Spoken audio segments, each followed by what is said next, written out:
Hoje eu vou contar uma história que eu escutei na minha adolescência. Fazia muito tempo que eu não ouvia essa história, até que essa senhora maravilhosa soube que eu estava lendo meus livros no canal e disse que eu precisava contar essa história aqui. Vamos ao relato. Ela conta assim: eu nasci e cresci no interior de Alagoas. O ano que aconteceram os fatos que eu vou citar foi entre 64 e 65, porque na época eu tinha 15 para 16 anos. A gente morava num sítio e os meus pais viviam exclusivamente da agricultura. Naquela época, a vida no interior era muito difícil. Não tinha espaço para preguiça. Todos os filhos, desde cedo, ajudavam os pais na lavoura e no serviço de casa. Eu sou a segunda filha numa escadinha de 8 irmãos, sendo 5 homens e 3 mulheres. Como sou a mais velha das mulheres, era minha responsabilidade cuidar da casa, dos irmãos menores e ajudar meus pais no que fosse preciso. Naquela época não havia eletricidade. Os sítios não tinham também água encanada.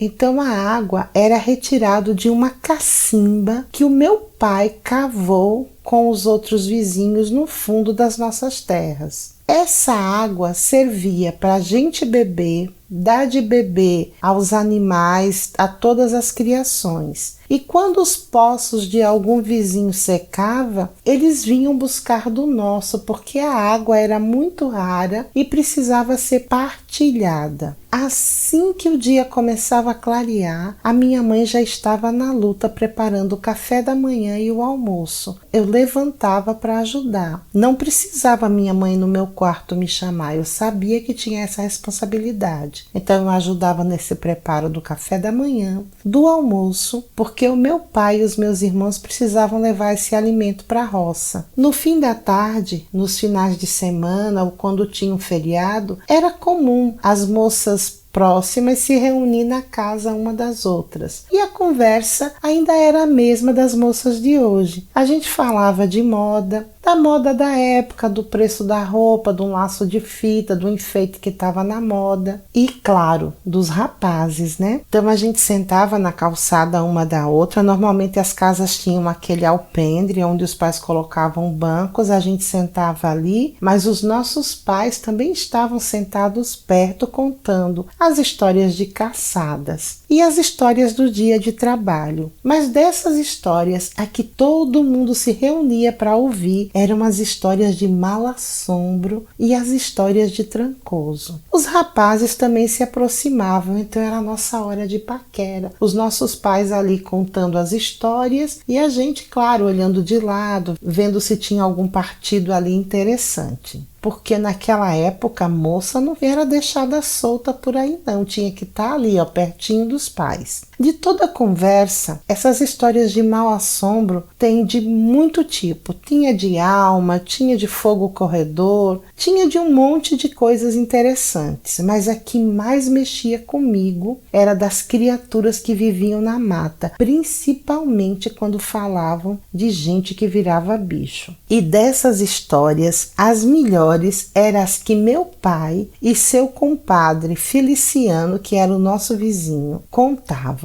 Eu gostava muito de ir na casa desse vizinho porque ele tinha uma filha da minha idade e um filho mais velho. Então eu ia para ouvir as histórias, dar uma olhadinha naquele moço bonito e conversar com a minha amiga. Das histórias que meu pai e seu Feliciano contavam, que a gente ouvia tudo calado, com aquela seriedade, acreditando ou não, não tinha espaço para ninguém interromper os nossos pais. Mas eu garanto para você que essas histórias ficavam bem melhores quando um homem chamado Ernesto, segundo meu pai, um cabra que não era para a gente dar conversa para ele, porque ele gostava muito de beber e de contar mentira. Mas quando ele chegava para contar as histórias, e eram histórias bem interessantes, bem cabeludas, sempre aparecia um prato de comida para ele e uma dose de cana. E aí ele ficava ali, entretendo todo mundo com os casos de bicho que ele viu e de histórias mirabolantes, que envolviam principalmente magia e envoltamento. Ernesto era as pessoas que tinham um tal de livro da capa preta e que se transformavam em outras coisas. Eram gente que virava um pedaço de pau, era gente que virava um banco, que virava uma árvore e que virava o bicho. Esse Ernesto, se fosse um pouquinho mais limpinho, gostasse de trabalhar, ele era até um bom partido porque tinha uma boa estampa. Mas, como meu pai já havia recomendado que ele não era material para casamento, nenhuma moça que se preze olhava duas vezes para ele. Mas a gente gostava muito de ouvir essas conversas, que aconteciam sempre no final da tarde, como eu falei, início de noite. Terminava quando os nossos pais davam um olhar de canto de olho e a gente entendia que já era a hora de se recolher e entrar para dormir. E quando a gente estava na casa de alguém, a gente sabia que era a hora de os irmãos se reunirem e voltar para casa, porque os nossos pais não nos davam satisfação da hora que voltariam. Eram outros costumes, outros tempos. Teve uma vez, perto das festas de São João, que o seu Feliciano resolveu dar uma festa. A mulher do seu Feliciano era uma quituteira de mão cheia. Ela fez nesse dia, eu me lembro que tinha muita pamonha, canjica, bolo de macaxeira, bolo de maçapuba e, é claro, milho cozido e milho para a gente assar na fogueira. Como a casa era perto, meu pai deixou que eu e a minha irmã Mariana, que era minha irmã 2 anos mais nova que eu,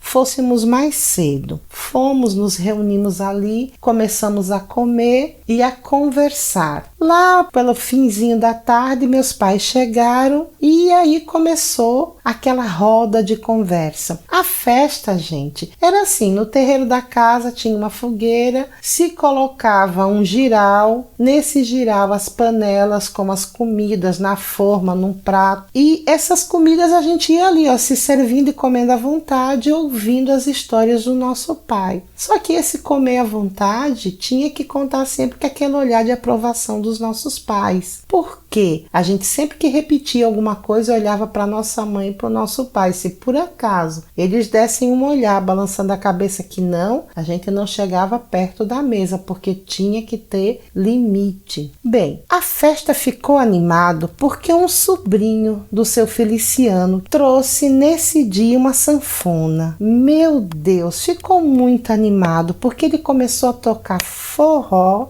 e o filho mais velho do seu Feliciano começou a bater no triângulo. E aí a gente ficou batendo palmas, se balançando na cadeira, porque moça que se preze não ia se agarrar para dançar um forró na frente dos pais. E aí aquela conversa boa, aquela música, mas chegou uma hora que meu pai já deu uma olhada de lado e eu sabia que era hora de me recolher com as minhas irmãs. Então reuni as minhas 2 irmãs, os meus irmãos mais novos e fui para perto do meu irmão mais velho, que cabia a ele acompanhar a gente até em casa. A casa do seu Feliciano e a do meu pai eram próximas, indo por dentro dos quintais, por dentro da roça para chegar. Mas como estava escuro e não é seguro caminhar dentro da roça de noite por causa de cobra, a gente ia pela estrada pela frente da casa, que tinha um arrodeio pelo pezinho de uma serra que deixava o caminho mais longo. E aí nós íamos todos juntos por questão de segurança. E nessa noite, o Ernesto resolveu nos acompanhar porque estava numa conversa muito animada com o meu irmão. Eu fui seguindo na frente, de braço dado com uma irmã de um lado, a minha outra irmã mais nova de 8 anos do outro. E a gente ouviu quando meu irmão e o Ernesto estavam falando de uma tal aposta. E o Ernesto dizia assim: olha, eu juro para você, eu tenho o livro. Você vai ver, no São Pedro, eu viro o bicho e venho na sua porta. Eu vou provar para você. E aí eles fizeram lá um valor, eu não lembro mais da moeda, o valor exato, mas eles fizeram uma aposta. E meu irmão disse que estava casado à aposta. Quando chegou no terreiro de casa, eles se separaram. Quando eu vi meu irmão falando da tal aposta dele virar bicho, eu me benzi e entrei com as minhas irmãs. E aí a semana passou, semana de festa, e o São Pedro ia ser lá em casa. Meu pai não ia fazer uma festa como a de seu Feliciano, mas meu pai ia quebrar milho e minha mãe também ia fazer umas canjicas, um bolo de milho e botar um milho para a gente assar. Então a gente fez a fogueira e o pessoal dos vizinhos vieram lá para casa. Novamente a gente fez aquela roda de moças e rapazes. Dessa vez a gente não teve nenhum instrumento musical, mas nos reunimos ali para contar histórias, contar causos, né? A noite foi muito agradável. É uma delícia milho verde quebrado, docinho, assado, e aí se a gente podia comer à vontade, sem controle dos pais, diferente dos bolos e dos pratos que ficavam na mesa. E a gente ficava ali se paquerando, conversando, contando os causos à beira da fogueira. Foi uma noite perfeita. A única coisa chata foi um cachorro grande preto que cismou de ficar por perto. E quando a gente não estava prestando atenção, o cachorro se metia no meio da gente e comia as comidas que estavam ali. E a gente tangia o cachorro. Os cachorros do sítio correram com medo dele porque era grande, mas o bicho voltava e ficava por ali. Como ele não rosnou, não mordeu ninguém, acabou que ninguém prestou atenção e ele ficou ali, comendo o que era jogado para ele quietinho. Quando finalmente nossos pais deram um sinal de que era a hora da gente procurar um canto para nos recolhermos, meu irmão começou a juntar os tamboretes. Porque no interior, naquela época, ninguém tinha cadeira branca, de plástico, cadeira de madeira. Nossos pais faziam os banquinhos rústicos, o pé era de pau mesmo, chamavam esses banquinhos de tamborete. Tinha tamboretinho redondo, tamboretinho quadrado, uns mais bem feitos, mas isso era o banco comum na época. Mas a gente tinha que recolher esses tamboretes e colocar todos no alpendre de casa, porque se chovesse durante a noite, e aqui no Nordeste, noite de São Pedro, noite de São João, normalmente chove, a gente ia levar aquele couro do nosso pai se no outro dia tivesse com esses tamboretes molhados. E aí eu fui ajudar meu irmão a recolher esses tamboretes para colocar e guardar e já passar uma vassoura no terreiro, porque a gente não entrava dentro de casa, ia dormir e ficava lá a bagunça. A gente tinha que limpar, recolher aquelas palhas, sabugo de milho, juntar tudo num canto para tocar fogo no outro dia. E aí eu fiz essa parte da limpeza, fui ajudando meu irmão a recolher os bancos. Quando a gente já tinha terminado essa parte que eu estava fazendo, a minha última viagem com o tamborete na mão, eu prestei atenção que o cachorro estava sentado agora ao lado da fogueira, olhando fixamente para mim. Mas o olhar daquele bicho era tão intenso que me arrepiou as costas e a nuca. Eu senti o pelo das minhas costas subindo. Aí, na hora, no instinto, eu dei aquela carreirinha para dentro de casa e fechei a porta de baixo. Porque a porta da minha casa era daquelas dividida ao meio, né? Que quando você fecha a porta de baixo fica parecendo uma janela. Aí eu fechei o ferrolho. E o meu irmão, que tinha acabado de entrar levando 2 banquinhos para colocar dentro de casa, porque esses 2 tamboretes eram da mesa da cozinha, vira para mim e me pergunta o que aconteceu e eu apontei o cachorro no terreiro. E aí ele veio olhar comigo. E o que a gente viu deixou a gente sem fala e eu aterrorizada até hoje, porque aquele bicho repuxou a boca como se estivesse dando um sorriso zombeteiro e a gente pôde ver os dentes de ouro. E eu lembro que o Ernesto possuía dente de ouro na mesma posição dos dentes daquele bicho. Eu fiquei sem fala, puxei meu irmão, bati a porta e meu irmão me ajudou a passar a tramela. Desse dia em diante, eu não chegava perto de nenhum local que esse tal Ernesto aparecesse. E não demorou muito tempo, ele sumiu de lá. Dizem que ele se mudou, foi para outro povoado. O que eu lembro é que ele desapareceu. O que não desapareceu foi o medo que eu fiquei sentindo, porque pense comigo, se o cabo era capaz de mudar para um bicho daquele e ficar ali rindo com os dentes de ouro à mostra, o que não tinha por aí na noite.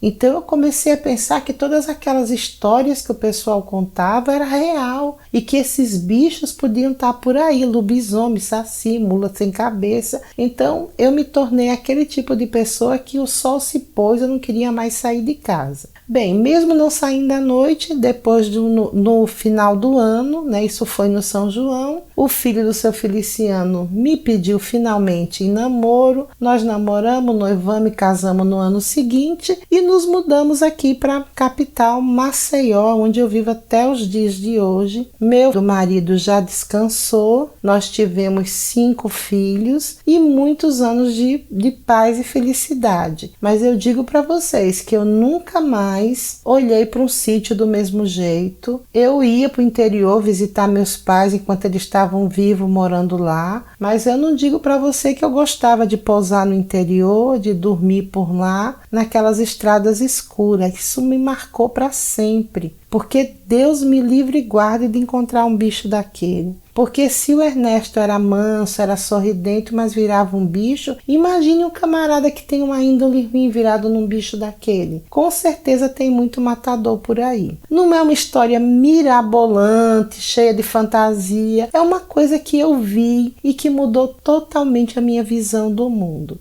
Eu quero agradecer por ela compartilhar essa história maravilhosa com a gente. Eu devo admitir que realmente, a princípio, eu não queria colocar relatos aqui. O objetivo do canal é leitura, é ler meus livros, contos, poesias, porque o objetivo dessa leitura é alcançar as pessoas que têm deficiência visual, dificuldade de ler, que por algum motivo não conseguem sentar para ler um livro ou deitar para ler um livro. Mas apareceu esse relato, então se você tiver uma boa história para contar e quiser compartilhar aqui no canal, manda para o e-mail do canal. Eu vou abrir uma playlist aqui no canal para colocar esses relatos de causos mal assombrados que você presenciou. Então até a próxima, beijo grande. Já aproveita que chegou até aqui, deixa o seu like, curte e segue aqui para dar uma força para esse canal. Beijo grande, até a próxima.